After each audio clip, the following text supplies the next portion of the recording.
Thirsty for action? Let's crack open the Sunday Six-Pack. All right, for my first pick and the first overall of the conference championship Sunday Six-Pack, I'm going with the Ravens first half -2.5. And hopefully we get 1 out of 2 here. I know you were on this last week, but I think that with the Ravens kind of coming out slow last week, they were a little bit unprepared for the blitz. I think now, the rust is knocked off. I'd be surprised if they come out slow for a second week in a row. Baltimore first in the NFL in first half point differential, plus 12.6. Second in the league in home first half point differential at plus 15.1. That's over 12 points better than Kansas City on the road, which Kansas City is a pretty good road differential of +3 in the first half, but Baltimore's just been ridiculous. And I just like the matchup for the Ravens. This is far and away the best pass defense the Chiefs have faced. They're number 1 in DVOA. Joe Thuney looks like he's going to be out with a pec injury. The guard on KC's line, who is one of the top guards, one of the top interior linemen in the game. And Kansas City's tackles have been really shaky. Smith and Taylor. The interior has been good, but Joe Thuney's a big part of that. So, number 1 graded pass blocker out of all guards at PFF, top 10 guard overall out of 78 qualifiers. And then when I look at, Lamar going up against this Kansas City defense, I think they'll be prepared for the blitz. Spag's always going to have something up his sleeve, but I think they'll be more prepared for the blitz. Kansas City can cover some of their receivers, but Kansas City 27th in DVOA against the run. I think Gus Edwards, Justice Hill, Lamar will be able to run the football. And then, on the other side of the ball, again, I just don't think Kansas City with, a weakened offensive line, with a defense that can man up Rashee Rice. I mean, I'll let you kind of speak to what you think they're going to do with Kelsey. Is it going to be Hamilton? Humphrey looks like he's going to be back. So he's a guy who can play inside, outside. So he'd be perfect for Rice. You could kind of stick him on Rice and play man coverage. And that was always going to be, I think, Kansas City's kryptonite when they got to the playoffs, was a defense that can play man-to-man coverage, still get pressure. Baltimore, I believe they led the league in sacks, still get pressure and man these guys up on the back end and be able to handle them. Baltimore can do that. The Buffalo Bills, a lot more zone heavy. Miami, their defense was decimated. So this is going to be a real different test, I think, for Kansas City than they've faced all year, because now you're combining this good defense with an offense that can play ball control on the other side. And we know that Lamar, Harbaugh have been great in the first half, especially. Lamar, 51, 29 and 2 career first half against the spread, covering by an average of 2.5 points per game. Harbaugh, super huge sample, 160 and 110 with 9 pushes, 59% against the spread in his career in the first half, regular and postseason. And this year, Lamar Jackson, 13 and 4 in his starts. The Ravens are 13 and 4 against the spread in the first half, 77%, covering by nearly 6 points per game. And they have not lost 2 straight first halves against the spread all season. So, last week you mentioned it, got the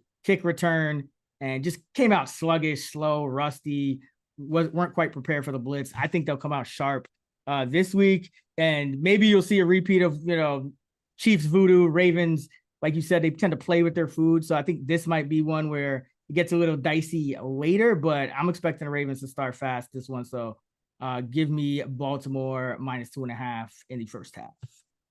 Yeah. I like this one. As soon as the lines came out, for anyone that follows me in the app, I played the Ravens -165 in the money line.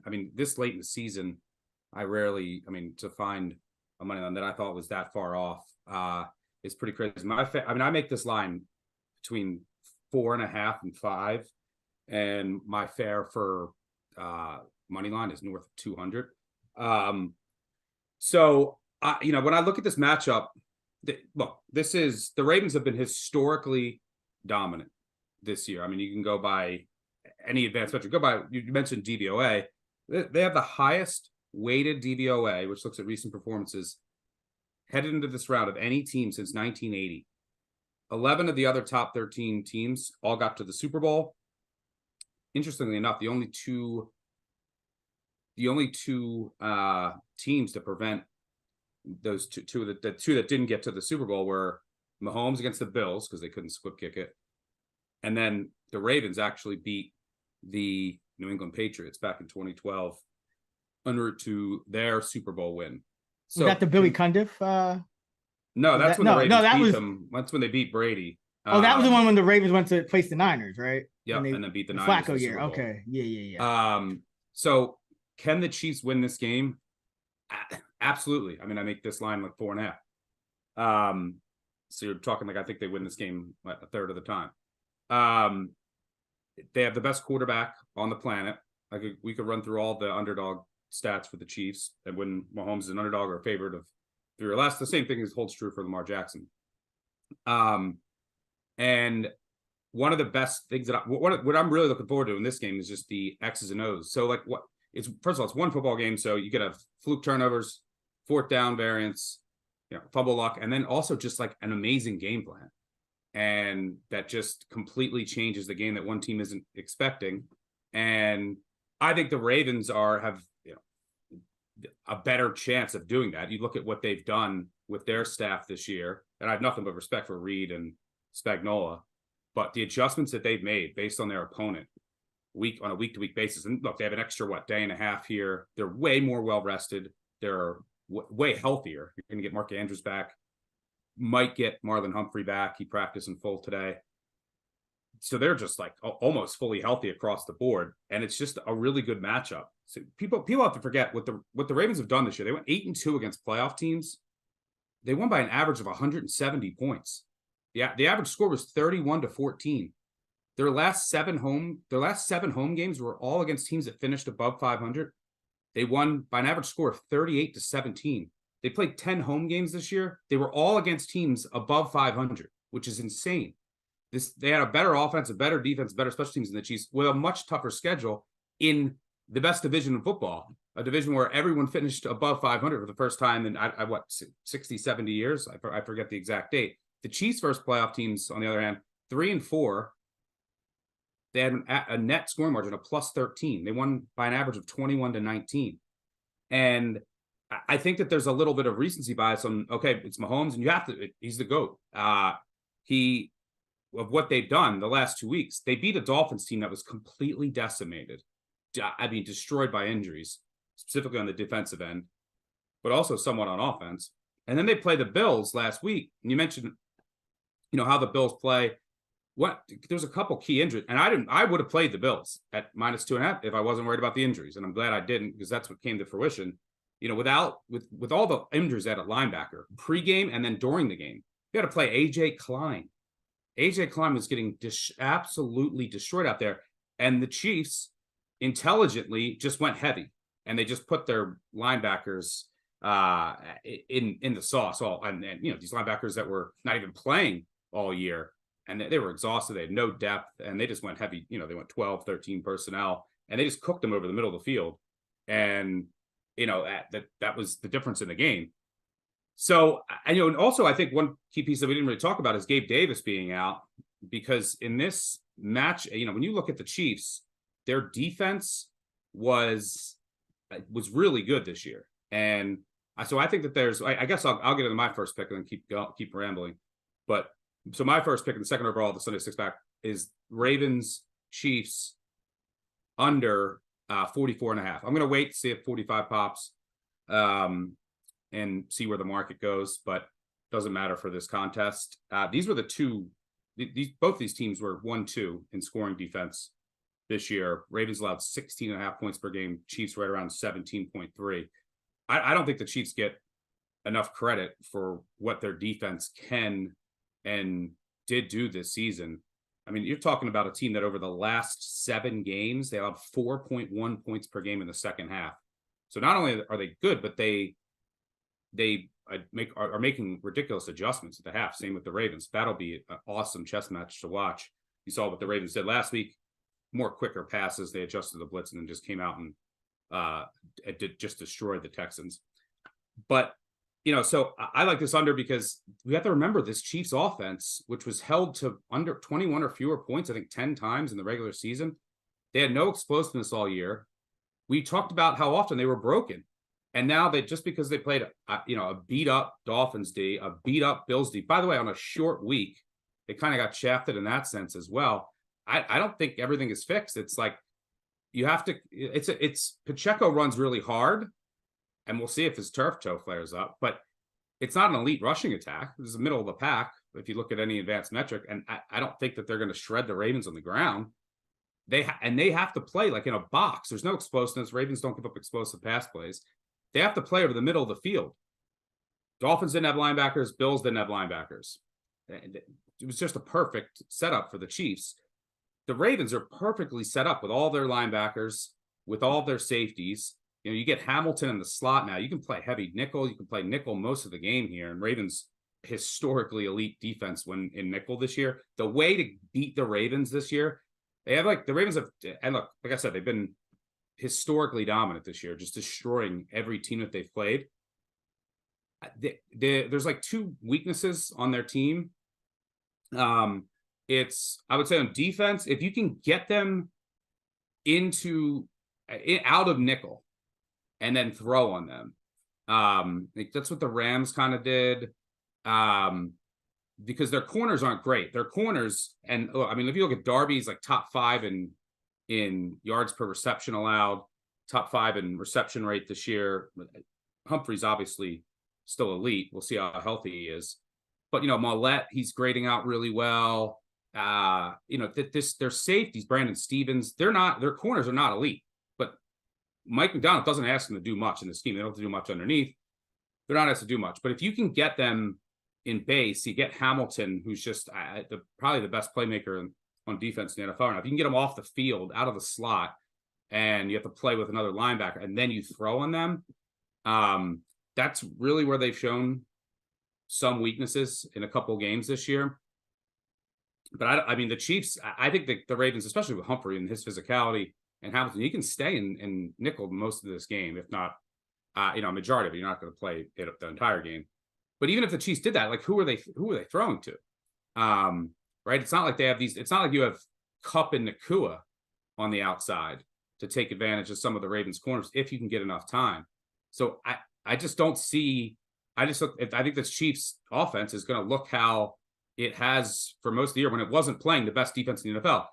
We're going to talk about the Niners a little bit. The Niners with a healthy Deebo Samuel lost one game this year. They scored 27 or more in every game. They scored 12 before Sam Darnold had a garbage drive against the Ravens D. The Texans destroyed the second best defense in the NFL, the Browns, the week before. Didn't score an offensive touchdown last week against the Ravens. So, this defense is very good. They can get pressure without blitzing. And the way that they're getting pressure, it's unbelievable. Matabuke he's going to get absolutely paid. But how they're blowing up certain guards and just blocking, they're blocking offensive linemen to free up.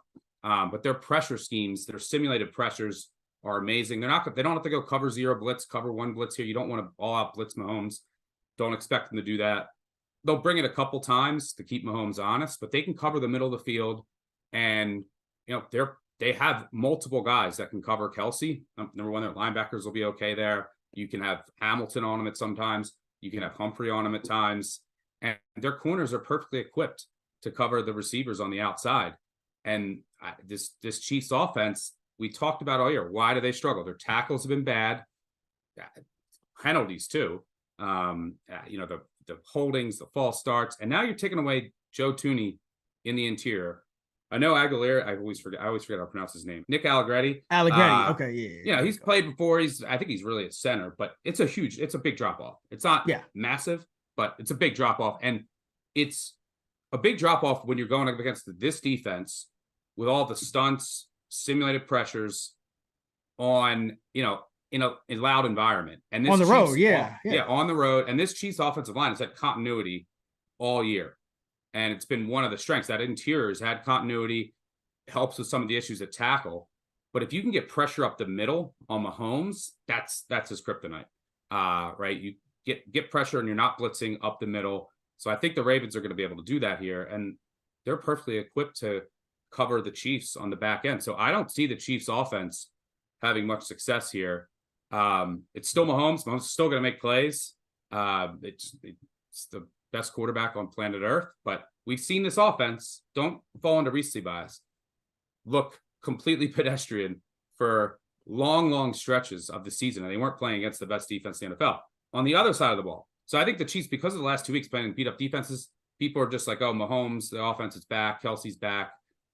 This offense has issues. It still does. The tackles, the wide receivers aren't great. Now you're missing Tooney in the middle.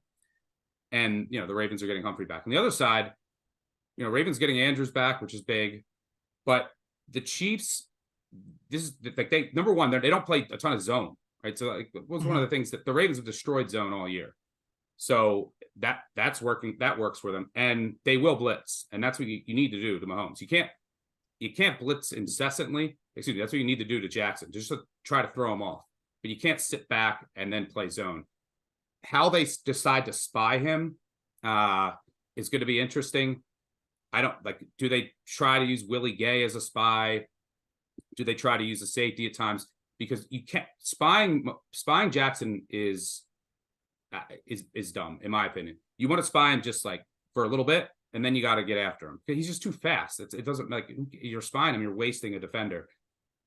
The Steelers, the Browns have done this really well. They'll just spy for a little bit and then send the linebacker. So I'm really curious to see how the Chiefs handle that.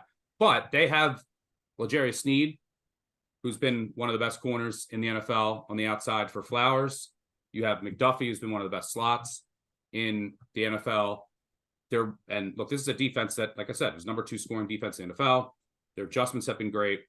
I think that they'll have a good blitz game plan. So I don't think that the Ravens are going to put up 35-38 here. There are 2 weaknesses of this Chiefs defense by far. Number 2 receivers, they're, I think, 24th DVOA against number 2 receivers. And then against the run, they're number 27. You could throw to your running backs a bit too. But specifically, they're one of the worst defenses in the NFL against runs out of the shotgun and then just straight power runs. So this will probably lead into, I think, one of your picks. But so this is like a big Gus Edwards game. And he should just be able to, 4-5 yards every carry. And they should be able to run out of shotgun, out of just power against this Chiefs run D that's extremely vulnerable. And then it's up to, Bateman or Odell on the other side. And to Aguilar too. Is this Aguilar? Aguilar. Aguilar's probably the best guy against man coverage. Yeah, but he'll be in the slot. He'll be in the slot. Okay. Yeah, that's true. Yeah. So then you're going up against McDuffie. Might get some other, the Chiefs will have four D-backs covering because you could have Likely or Andrews out. You could use McDuffie there. So I'm curious to see what they do. But that number, the quick passing to whoever's that number 2, and then Bateman and Beckham are your breakaway receivers, right? You're like, okay, they can get separation against, it's not Snead or McDuffie. So when Lamar buys time, hitting a big play to them. So, I'll give people a same game parlay that I'm going to put in myself and how I see this playing out. Something with Ravens money line under. If it doesn't get up to 45, I'll just do an all under of 45.5. Ravens money line. I'm going to go Bateman over you can go over 19.5 receiving yards. He's taken Beckham's snaps last week. He basically just took them all, and that's because he will actually run block. So you could get it could change this week. They could like the matchup with Beckham, but Bateman will actually run block and Beckham just won't. So and I think that they want to run here. You want to stay balanced, but Bateman will actually try to run block. So I think he's going to get a decent amount of snaps at the number 2 receiver. And, something with Gus Edwards. So maybe a Gus Edwards, over rushing yards, which you're going to talk about, or anytime touchdown. If they're anywhere near the 4, you're just going to go and shotgun hand to him and he's going to score. So the reason I like your under too is because, and maybe even first half under especially, because obviously, you already broke down why the Ravens want to come out and run the ball. And the interesting thing is, on the other side though, right? Because the Ravens, like, really their only weakness on defense has been early down runs, because they love to stay in those light fronts. They don't like to go They play light boxes into base. So, since week 10, they are one of the worst teams in EPA and success rate against the run on early downs. If you include week 18, they're actually bottom 3, but that, they weren't playing for real that week, but they're still, let's see, what is it? 25th? Yeah, 25th against early down runs in terms of EPA, and 20th in EPA, 25th in early down rush success rate at 41% since week 10. So I think the Chiefs are going to kind of run it back with Noah Gray, Blake Bell, and try to run the ball and see if the Ravens do get out of base. But I think that's going to kind of bleed the clock, because the Ravens are going to want to do the same thing on the other side. So I think you have both teams coming Ravens out are here slow. Ravens wanting are slow. to run. Chiefs aren't necessarily fast either. Yeah, so you're going to have two teams coming out that want to run. And then I totally agree with you on L'Jarius Sneed, one of my favorite corners in the league, going up against Flowers. I actually crunched the numbers because I need to do this to kind of adjust my projections, for these kind of situations. Kansas City against number 1 wide receivers, the top 5 in DVOA, but I actually ran the numbers on their actual rate stats. So I looked at the wide receiver ones they faced, and then how those wide receiver ones did against everyone else. So essentially, Kansas City against wide receiver ones, target per route run rate drops 4% from 22% versus KC, 26% against everyone else.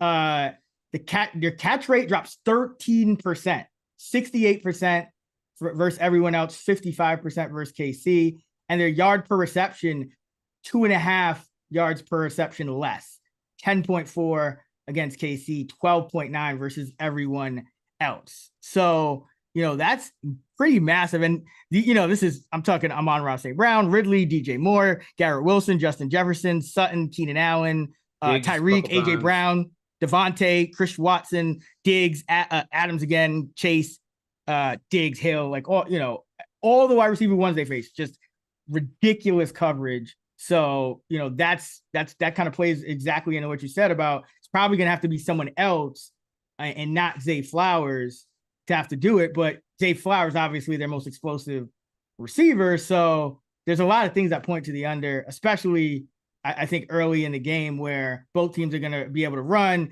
I do think the Ravens are going to get a lead, and then, it's all bets are off. Both of these quarterbacks can create out of structure.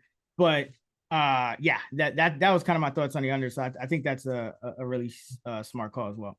Yeah, and I'll just throw out my second pick of the conference championship 6-pack, and third overall is I'm going Zay Flowers under 4.5 catches. So I prefer that to yards. We talked about his catch rate. Sneed's a very aggressive corner. And he can kind of body him up at the line of scrimmage, throw off his timing. He's allowed 47 catches on 93 targets, which is elite in 18 games. That's like 2.5. And he's playing number 1 most of the time, and I expect him to do so here. That's like, and even if you put Flowers in the slot, sometimes you're going up against an elite slot corner. So, like, I don't think that Flowers is going to have many advantageous matchups here, but he's allowing like 2.5 catches on 5 targets, mainly against number 1 receivers against 18 over 18 games. The other thing is that because he's super aggressive, like I think he probably leads the league in pass deflections. Don't quote me on that. Passes defense. He gets a ton of penalties. So I think he leads all corners in penalties. So I think he has 17 penalties. So there's a chance that, Lamar buys time, Flowers gets behind the defense, hits a big play, and that, he could have a 60, 70-yard touchdown. There's also a chance that, and this wouldn't hurt the yards or catches, that he gets behind him and Snead is playing aggressive and there's a big PI, which would help the Ravens, but obviously wouldn't help any. He's getting like one a game, Snead, one penalty a game, which would could take away a catch. So yeah, I think that, and the Ravens are going to go run heavy here. You have Andrews back, and if you look at Flowers' target share when Andrews was in, a lot of noise, but that goes down against the types of defenses that the Chiefs plays. Target share goes down. So yeah, I like under 4.5 catches for Flowers. So yeah, if I'm putting a single game parlay together just to have some fun on Sunday, it'd be like Ravens money line under 45.5 all, Flowers under catches, Bateman over 19.5 yards, Gus Edwards, something with Gus Edwards, maybe a touchdown or over rushing yards. But before you get, you have something with Gus Edwards. I'll post what I end up playing, but that's how I'm kind of thinking this plays out. Good Gus Edwards game, number 2 receiver for Ravens. A lot of quick passes against the blitz. Ravens are able to control the clock. I think it's a lower scoring defensive game. It's I think this ends up I'm confident the Ravens win, but look, it all takes us. This is what people don't understand. It takes one possession to go wrong. It takes one fumble, and it's still Patrick Mahomes. But I think this ends up being 24-17 Ravens. 24, I think 23-17, I could even say. What the difference is that both of these defenses are really good. Really good. Chiefs defense is extremely underrated and actually matches up pretty well with the Ravens. Ravens defense also matches up really well with the Chiefs offense. But the Ravens defense is better. Ravens special teams slightly better. Ravens more well-rested, healthier, at home, couple extra, little extra time to prepare for this. Their coordinator's been great. They've blown out every team. The difference is the Ravens offense all year has been great. The Chiefs offense is not. There's a reason why the Chiefs are only averaging 21 points per game, Ravens 28. If you look at against winning teams, the Ravens have a much tougher schedule too. So I think that's the difference. The Ravens will be able to sustain drives a little bit more consistently, and they will win this game. Mahomes won't make it easy, but this team has just shown over and over again. We have a whole, and if you want to just take the points of Mahomes now, I think it's probably going to go to 4 if it's not there already. If you want to take the points of Mahomes, I wouldn't argue with you. And you just say I have the greatest quarterback on the planet. I've made that bet many times with the points. That's fine. And I think this line is getting close to fair now, but we have a whole data set of who these teams are. And I think the Ravens should be 4.5-ish point favorites here. Yeah, I mean, their record against, and not even their record, their point differential against playoff teams is just absurd. I mean, every good team they face pretty much blew them out of the water, multiple scores. But this is football. This is football porn because there's so many good coaches, and schemers in this. So I'm just telling you, I bet the Ravens money line because I like some of the matchups. My numbers said to bet them money line and I would have bet -2.5, -3. So if it comes back down with Mahomes money, -3 is fine. But I'm telling you, I've seen this with brilliant coaches and brilliant coordinators in huge games like this, that just they could come up with a scheme or a wrinkle that either controls the game or just forces a couple key mistakes and changes the whole game. So I'm so looking forward to just the obviously the quarterbacks are great, the defenses are great, but I'm just looking forward to the chess match and the schematic battle of what these teams do, and that's the other thing is that the Ravens obviously I think have the most complete roster in the NFL. You could argue right there with the 49ers, but 49ers offensive line has some issues, but it's what the coaches have done. It's what their game plans have been on a weekly basis against these good teams that has set them apart. And that Spagnuolo's going to have a good game plan. Reed's going to have some tricks up his sleeve. So yeah, I'm really looking forward to this game just from a football perspective, but. I like the Ravens. I like the under, and I like Zay Flowers under receptions. Yeah, so that kind of leads into my next two picks. They're both in this game, so I'll give them out both. I'll talk Gus in a second, but I'm gonna go with that for my third pick just because it's an over, and I got an under that I like more because I generally like unders more. But so for my second pick and I guess fourth overall, really third overall, but whatever, it doesn't matter. I'm going with Lamar Jackson under a half an interception. And I like this up to minus 150. I think that's where the fair value should be. It's at minus 120, minus 125 across the industry right now. So Lamar Jackson has not thrown a pick in 65% of his games this season, 11 of 17. And he's had 27 or fewer pass attempts in 10 of 17 games. Now, we both already talked about how we think that this is a matchup that sets up Baltimore well to come out run heavy. Kansas City is a run funnel defense, number 5 in DVOA against the pass, 27th against the run. Lamar finished top 5, and he's top 5 right now, in lowest interception rate among qualified quarterbacks at just a hair under 1.5%, which is right around what he's been doing for his whole career. And Kansas City, as good as their pass defense has been, they really haven't been able to make a ton of plays on the ball. They're 1.42% interception rate, 4th lowest in the league. They've not secured an interception in 63% of their games, or 12 out of 19. And this is not the old Kansas City of years past where their offense was just lighting people up, and so opponents had to throw against them. Opponents are averaging just under 33 pass attempts per game against the Chiefs this year, or did so in the regular season, and that's 23rd. So you got Lamar in a situation where I don't think he's going to have to attempt a lot of passes. We think the Ravens will be in positive game script. He's already not attempted many passes, very low interception rate. Defense has a very low interception rate. So you put it all together, and I'm projecting just over a 60% chance of him not throwing a pick in this game. So I like anything minus 150 or under for Lamar not to throw a pick here. Yeah, I like it. I mean, I like the Ravens to win, so which would obviously lead into that as well with a lower scoring game. We'll get to you in a second. NFC people listening to yeah. It's like Detroit fans have waited since 1991 to get the NFC Championship game, and they're like, "Are we going to talk about our game?" Right.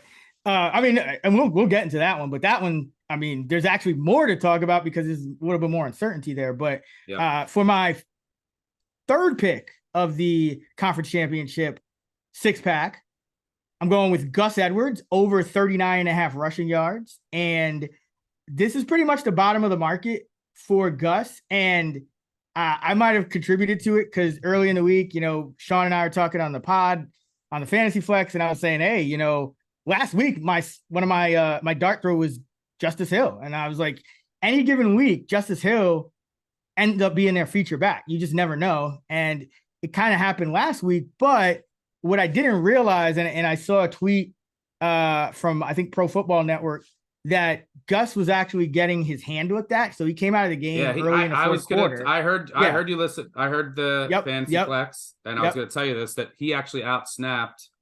He had 10 carries to Hill's 9 in the third. They looked at his hand, and then they just precautionary kept him out for the fourth quarter because there was no reason to put him back in. So I'm glad you brought exactly. So I think, and it doesn't seem like the books are kind of just going off like last game too. So they've been lowering his prop. I think I saw it at like 41, 40. People probably have been hitting the under, just thinking, it's a toss up. Maybe Dalvin Cook going to get more involved. He had 8 carries last week. But to your point, when Gus left the game last week, Gus had 10, Justice had 8, Cook had 0.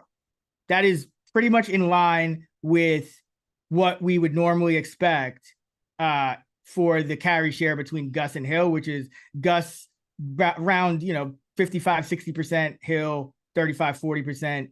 And then Cook was essentially just kind of filling in for the Gus role. So really it's more like, 18-13, but so I have it kind of back where I would have initially had it, before last week, which is, Gus getting about 55% of the backfield carries, which is still conservative. He gets more than that sometimes.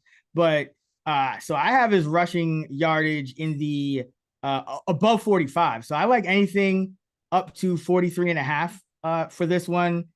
If you can't get that, I would suggest going with a little bit of a longer shot, because I think you and I both agree that this could be a big Gus game. So if you can't get the median, maybe go for, a 60 plus, 80 plus, or even 100 plus if you want to get crazy, because again, this Kansas City defense is bottom 6 against the run. They just lost an interior defender, I believe, in Nadi. I think he's banged up. I don't think he's going to play, but I think this is a power run game, and this kind of sets up for a big Gus game. They're a favorite. They should start faster than last week, because last week they didn't really get to do much. I mean, it was just like ugly in the first half. So, it was like one step forward, 2 steps back. So, Gus could get this over 39.5. I mean, if things go right, he could get this by halftime. He could easily pop an explosive. I think the Chiefs are still going to have to kind of, guard against the pass and make Lamar Jackson running. And so Gus is going to have a lot of opportunities here. And he's had 40 or more yards in all but 5 of his games this season. And then he's had 48 or more in 11 of 18. Oh, wait, no, if he played 19 games, right? So that's 12 of 19. 12 of 19, he's had at least 48. So I think he is a really good bet to hit the over 39. I think it's really good up to 43.5, because you're looking essentially for, 11 carries, 44 yards. I think he can average more than 4 yards a carry, but and that's kind of where I would personally bet it to. But we've already talked about it. Love Gus, sets up as a big Gus game. And I don't think people realize that the reason he came out was more precautionary, and that like this is not the true carry split going forward. It's pretty much what it has been in the past, which is, Gus about 60-40 over the, Hill, and maybe Cook mixes in for a couple of snaps too. But yeah. like And Gus the specific runs that the Chiefs struggle against, which is like shotgun power, all of those, Gus is exponentially better than Justice Hill in those runs. So the run types that I think the Ravens want to use here, I think they're going to want to use Gus even more. So that run split could grow even wider. Yeah, to your point, he averages 4.5 yards per carry under in shotgun this season, 3.8 under center. So if we get some shotgun runs, that would be even better for this prop, because more than half of his runs have been under center. But yeah, I think either way, I think he gets over this. It's been all but 5 games he's had at least 40. So yeah. So for my third pick and the 6th overall, the Championship Sunday 6-pack, I'm going with Eric Armstead over 0.25 sacks. You find this plus 145 out there. This is, it's, we only have 3 football games left. Well, there'll be 2 at the time this happens. So I figured we'd get a little weird with a defensive prop, but a lot of reasons why I like this. One, pressure rate has gone through the roof when the entire defensive line is healthy for San Francisco. And that happened again last week. Sacks weren't there, but the pressure rate was. Also, during the regular season, EPA with Armstead on the field, negative 0.14. That's elite. Plus 0.02 without him. Still very good, but not extremely elite. And they did it last. So I think they got pressure on like 42% of Love's dropbacks, and they weren't even blitzing. And that's against a very good offensive line. Major key here, though, is no Jonah Jackson. That's a huge loss. Frank Ragnall's also beat up. I mean, he's like not good, because now you're talking about interior pressure against Goff, which is and not Goff good. Is not mobile, and he'll fall into the arms of multiple defenders here if they're getting pressure up the middle. Just look, the drop off. So there's a couple of offensive line injuries. And by the way, I didn't even mention this with the Ravens. John Simpson's the weak point of their offensive line. So like, can Chris Jones creative play. That's something else to watch there. I mean, he basically won the Bills game by getting to Josh Allen. But there's a couple offensive line, like interior injuries, guys missing that could swing these games. With Tooney being out, likely we'll see. Even if he plays like a Peck, probably not going to be anywhere close. I mean, the reports are he's going to be out. Like that's I think he's going to be out. But I'm saying even if he tries to go, and then with Jonah Jackson, who was playing extremely well, it's not just the drop off is more extreme than what the Chiefs have to deal with, because I was sick of last week. 7 pressures on 28 pass blocking snaps. Absurd. That's bad. Jonah Jackson allowed 0 on 18. So, and now you're going hostile environment on the road. That continuity is gone. Like, there's going to be some stunts. And Armstead, he would have hit this. He played 10 games this season. He would have hit it in 5. He would have hit it in 6 of 10 postseason games. He has 7 sacks in 10 postseason games. And by the way, you don't need a full sack here. Just need a half sack. Yeah. Yep. Also, trailing game. The game script is the Lions are most likely trailing. More pass attempts, more known passing downs. And so I think he's going to have Armstead usually shows up in these games. I think he's going to have plus matchups. And you have just an immobile Goff with interior pressure in a trailing game script. I think Armstead's going to have plenty of opportunities to get sacked. A lot of variance in a bet like this, but I think that just for him to get a half a sack at close to plus 150, I think the price should be a little lower. So I bet Armstead over 0.25 sacks, plus 145. And then when it comes to this game, curious to get your thoughts on it.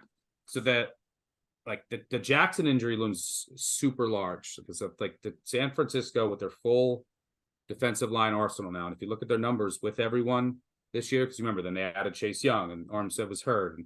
But the difference between when they have their full arsenal of defensive linemen versus not is stark. Even, it's a lot of noise. Sample size isn't great, but it obviously makes sense why they would be so much better. You can't double, Bosa as much, and you have to worry about more elite guys, and their depth isn't great along the defensive line. And, the good thing is Goff won't have to deal with much weather here. People are going to say it's outdoors, a little slower track, but it's not going to be wind, or so it doesn't really matter that much here. So that's good news for the Lions. On San Francisco's side, and I spent a lot of time on this is Deebo Samuel going to play? So, and if he does play, like how effective is he going to be? There's a lot of noise in these numbers, but and I'll go into that. But with Deebo, they have 70% win percentage. They're averaging about 27 points per game. It's over about 75 games. Rushing for about 140 yards, plus 8 turnover differential. Without him, they're 8-9, averaging about a field goal less, about 20 yards less, fewer rushing yards, and then -8 turnover differential. This year with him, with a full Deebo, they went 12-1, 32.3 points per game, got to at least 27 in every game. The only one they didn't was against Baltimore. Without him, or when he was limited, they went 1-4. They only averaged 19 points per game.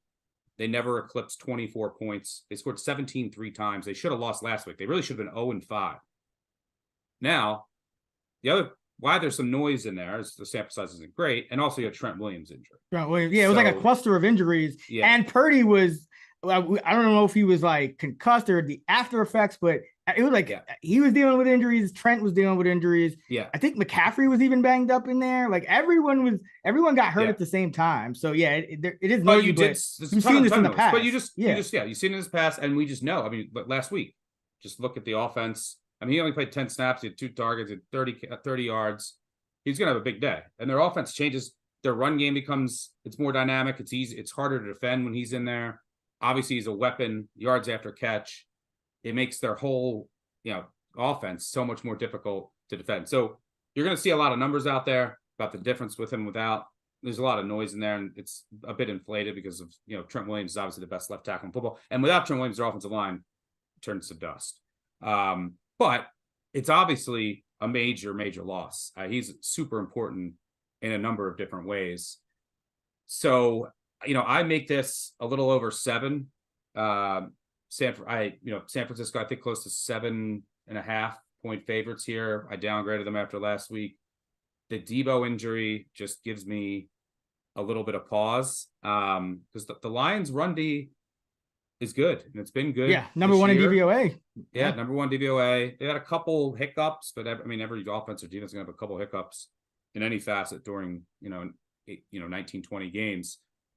So, I think what this will come down to, and especially if you don't have to worry about Samuel, can Purdy cook like every quarterback has been cooking against this Lions secondary over the past 6-7 weeks? They give up 350 yards every week, including last week. So from curious your thoughts on the side and total, and also does this lend itself? I think you mentioned this on the player projections episode. Check that out if you haven't. But this could be a big Ayuk game, similar to like all the number one receivers who have been going off. And do we potentially look at where do you have McCaffrey at? Like, because if the Lions can defend the run, I think Shanahan's probably going to come out here and throw like everyone is doing against the Lions. But then, it's your game script is most likely going to be up handing it to him. But I think I saw his player prop around 90, somewhere around there. I was like, I know he could break one at any time, but I feel like that's high against this Lions run D. Thinking about how this is going to play out, and then when you don't have Debo, the run offense isn't as dynamic and it's a little easier to defend. But then he would maybe take some carries too. So I couldn't come to, and I'm not a prop expert, but I couldn't get there. And I thought about McCaffrey under, I thought about some Ayuk overs, but I never got there. So what are your thoughts on this game and any of those props or anything else? Yeah, so the reason I have 3 picks from the Ravens-Chiefs game is because I don't want to lay the points not knowing what's going on with Debo yet. I wouldn't actually mind laying the 7 if Debo was in, just because bounce back spot. I don't think the Lions could keep up with a healthy Niner offense, but now it creates such a like it's so tough because here's the issue with McCaffrey and the books, by the way. I think what they're doing for now is they kind of have Debo at 50-50, like 50, like half of his usual snaps. That's what I have him, and that's my numbers are pretty close to the books, so I'm guessing that's what they're doing too. But here's the issue, and I'll just kind of tell people like how to approach these things if you're hearing this before we have gotten official word on Debo. So Christian McCaffrey played every snap last week.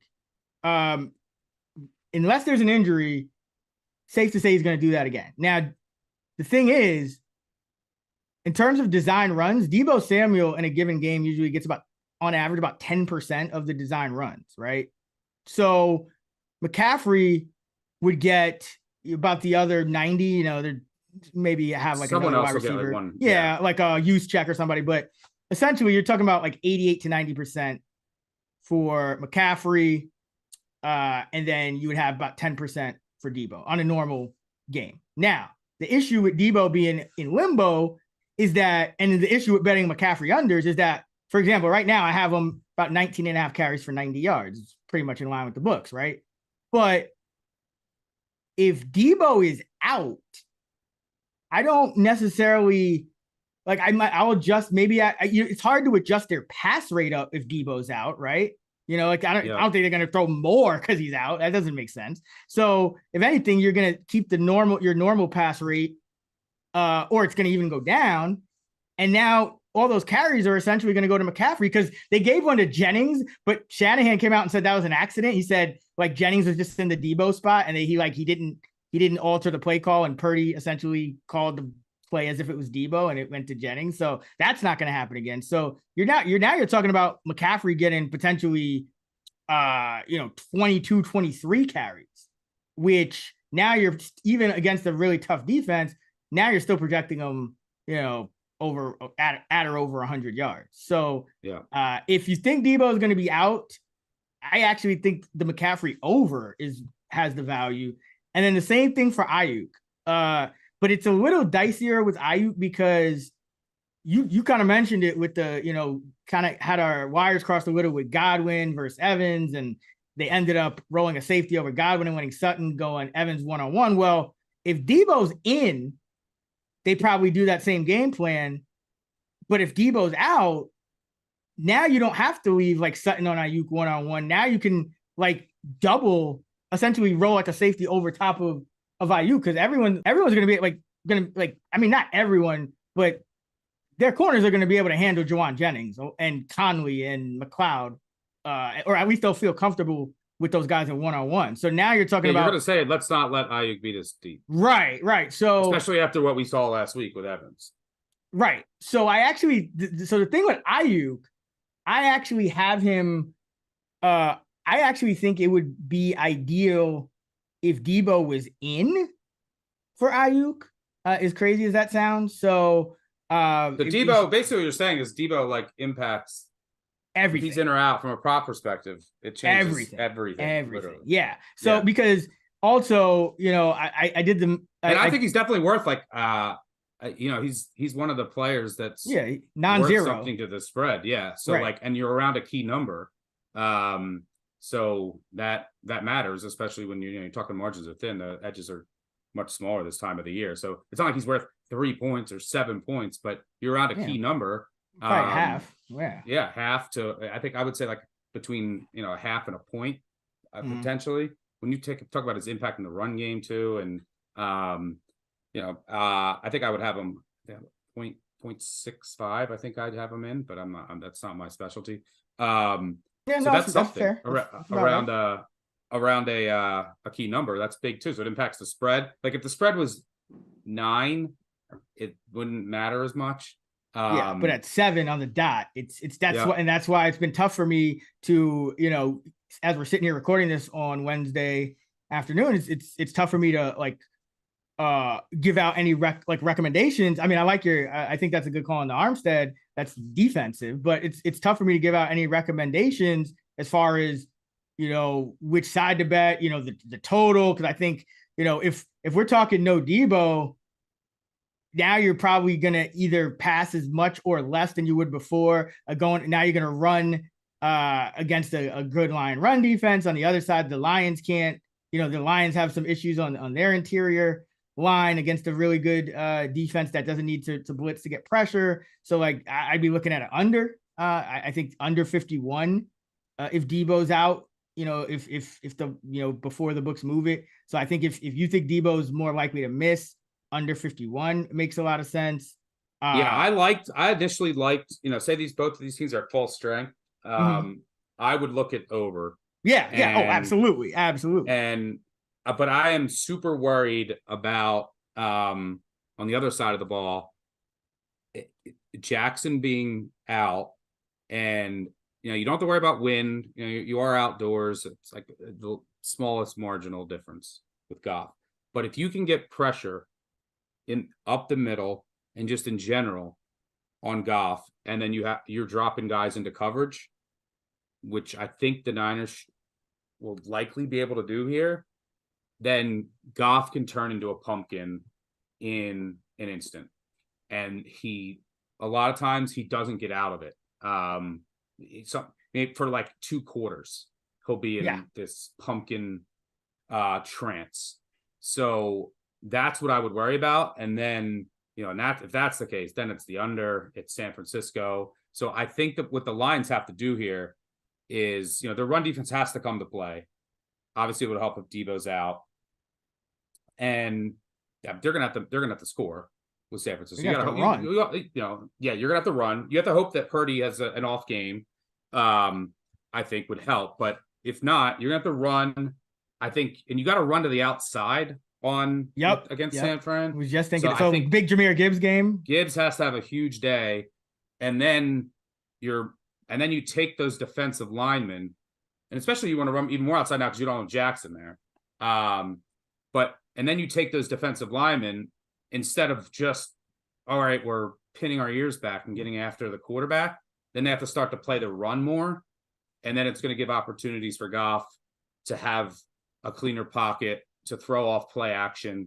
And then there are some matchups that you can take advantage of against San Francisco on the back end, because Detroit does have a lot of talent. So getting Gibbs going early is, I think, the key to the game for. Now, obviously, they're going to have to come up with stops, but like at least for them to keep up, that's the key to it. Because if they can't get Gibbs going, they can't get the run game going on known passing downs with their offensive line injuries, it could end up leading to disaster. So that a lot is on Gibbs here, and breaking some runs, getting him into manageable, third down situations, and not putting Goff into straight drop back third down known passing downs when then that's probably going to be some mistakes, and then it's probably a good night for Detroit, especially if Debo plays and Purdy has a clean game.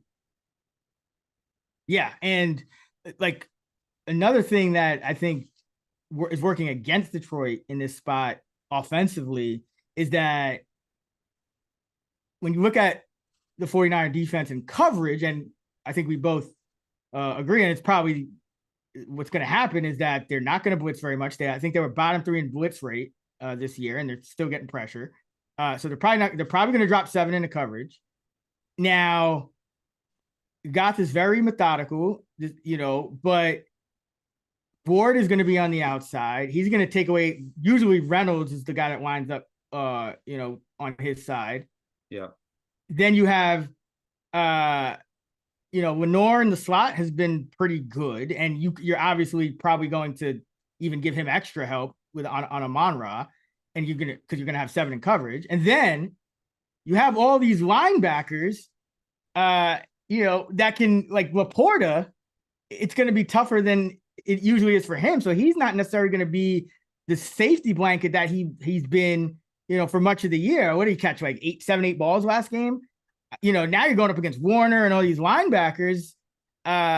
So like that's not an easy throw. So really the only guy. And do you need him to chip? Do you need him to chip more? Especially probably if you're more worried about your interior too. Yeah, because I was actually, and this is another big thing. We didn't even mention this, but so it's not just Jonah Jackson. The Detroit Lions don't have a second tight end right now that can block. Yep. They lost Brock Wright. He's doubtful. Out, yeah. Laporta is your pass catching guy. I mean, he can block, but like if you were saying, okay, let's try to go heavy and just pound the ball, you would go right and keep the game close. But you don't. Yeah, you would go right or James Mitchell. Both of those guys are out. But you're like even worse.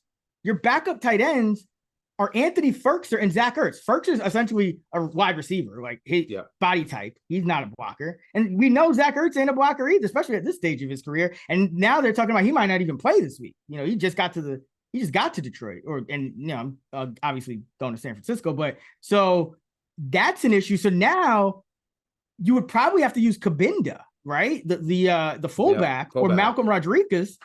But like that, I feel like kind of telegraphs what you're going to do, because you don't want to just have a fullback on the field, like half the snaps.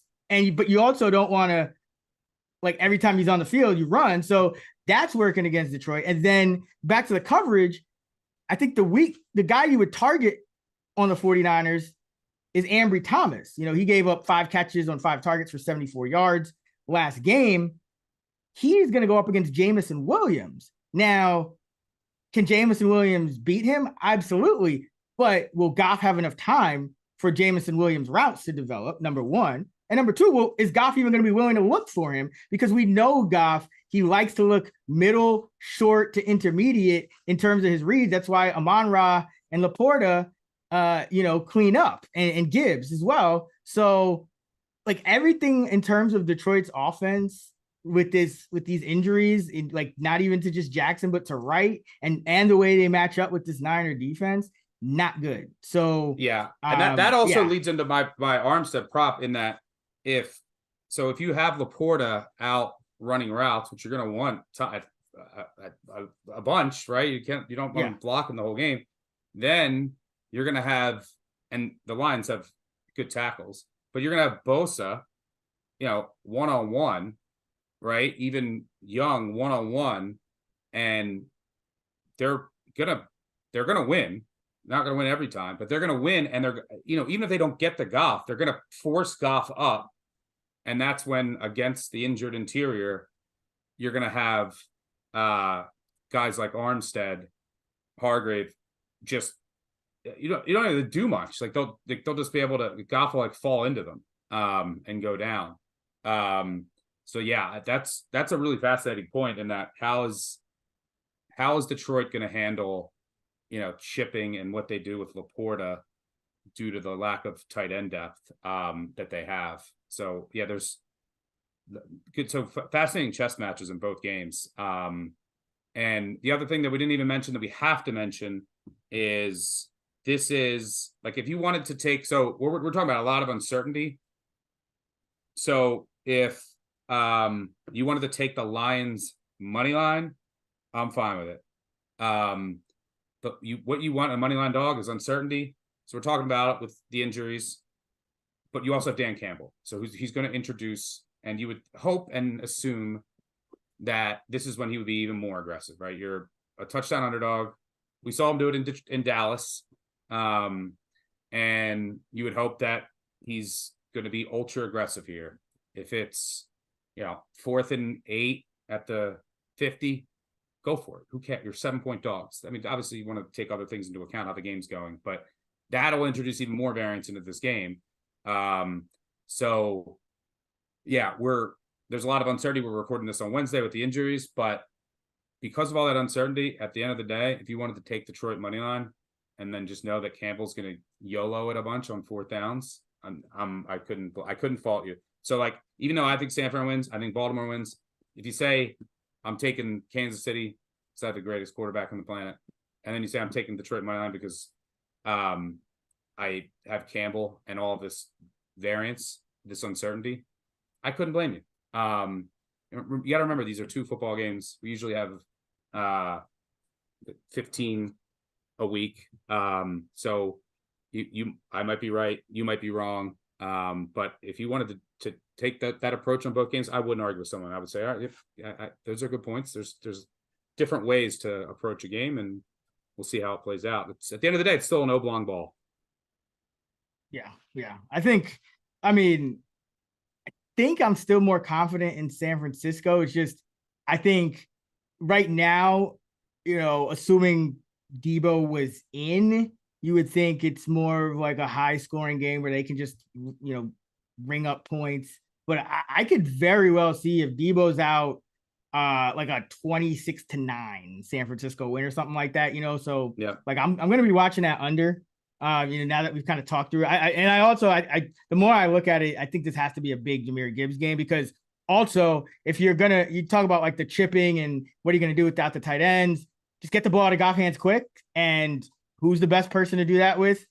It's probably going to be Gibbs, because Laporte is going to be, running right into Fred Warner and company every time he releases. And then Amon-Ra, with just everyone in coverage, you're probably going to all those really good linebackers dropping back into zones. Yeah, it's just going to be a crowded middle of the field. So what you're going to have to do is a lot of screens, a lot of swing passes, things like that, and just let Gibbs go to work. Because, as good as San Francisco's defense is, Gibbs, it has the speed. We saw it last week. We see it every week almost. He can make guys miss. So, yeah, I think it's going to be a big Gibbs game. Maybe not a great Montgomery game, this one. But, that under is one I'll be watching very closely. Because if Debo's out, I think that would be the way to go. Because I think San Francisco too would say, hey, like, we want to, this is how we're going to, like, Shanahan, even though he's like an offensive genius, like, he does think about his defense and, like, what positions he's putting them in and whatnot. So I think San Francisco might just say, hey, we got to win like a gritty, ugly one and win with defense. So 51 might be way too high. So yeah, stay tuned. So for the 6-pack, Baltimore KC under 44.5, Flowers under 4.5 catches up to -140, and Armstead over a quarter sack down to +120. I got Baltimore first half -2.5. I would play that anything under 3. Lamar under a half int, so essentially Lamar not to throw a pick. I would play that up to -150, aka 60% odds. And Gus Edwards over 39.5 rushing yards. I would play that up to 43.5. So that is our championship week 6-pack.